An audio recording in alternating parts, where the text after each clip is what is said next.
Good morning, everyone, and welcome to the Children, Families and Education decision meeting. Apologies for the slightly late start. I could blame technology, but it was me and and Councillor Coles. Mine was personal kind of issues, but you were at work, presumably. No, it was entirely the fault of voice scooters. Voice scooters, okay. Well, we've got a variety of excuses, but anyway, we'll get started. This meeting is webcast to allow the public to attend remotely if they so wish. Bit of housekeeping. If the continuous fire alarm sounds, please evacuate the room by the stairwells. Don't use the lifts and assemble outside in front of Queen Victoria's statue. If you signed in, sign out on the way out. Bit about live web streaming. It is live streamed, as I said. Everyone speaking will be on camera.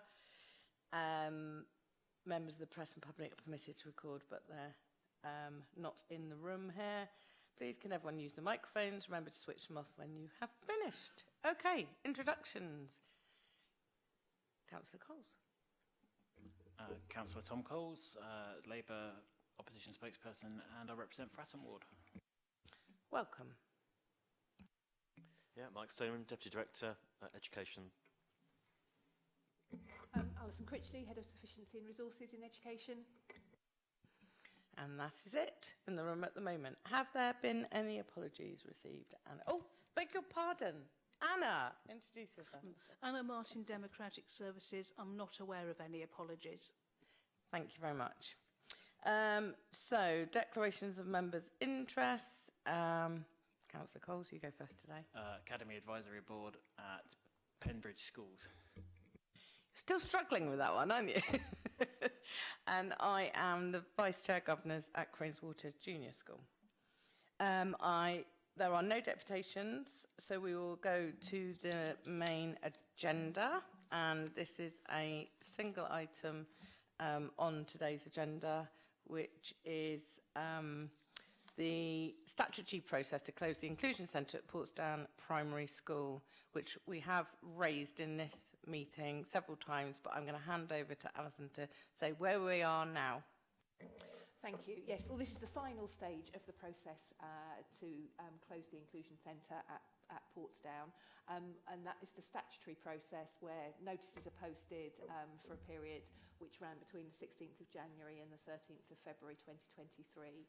We had no comments or feedback during that period and are therefore recommending that we move to closing the inclusion unit at the end of the school year, so formally on the 31st of August 2023. As you know, this has been a long process that we've worked through, working really closely, particularly with the children and families in the Inclusion Centre. There are plans for all of those children and where they should go, or where they will go in September, and work is taking place with those children and families to prepare them for that move. So we recommend that you agree to the closure and that the final bit of that is sorted at the end of August as proposed. I think I made all the points I wanted to make last time this was brought up, but I'm okay with it, although I'm super on send stuff because it's getting replaced by a bigger and better place. So I'm happy with the proposals to go ahead. Thank you. I don't think I've got much more to add on that. I think the process has been very clear and transparent all the way along, and as you say, Councillor Coles, that hopefully it will be a bigger and better provision, and look forward to seeing that when it's ready to open. Any other comments? No? In which case, I'll read the recommendations out just for the record.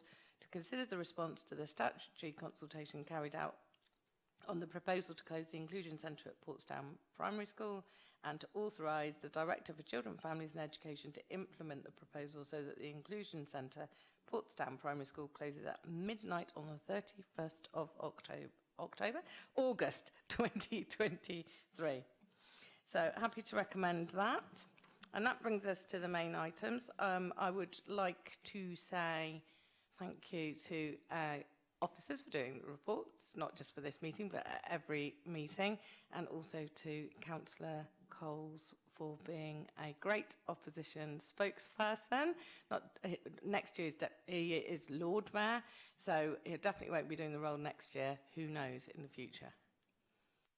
Yeah, I was going to extend my thanks to the officers and as well to you, Councillor Horton, for all the help and support while I've been a rep. I'll hopefully be back after my year as Lord Mayor because I really enjoy the portfolio.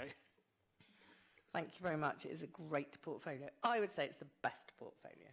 Anyway, on that note, that positive note for the last of these meetings in this municipal year, thank you everyone, and that brings us to the end of the meeting.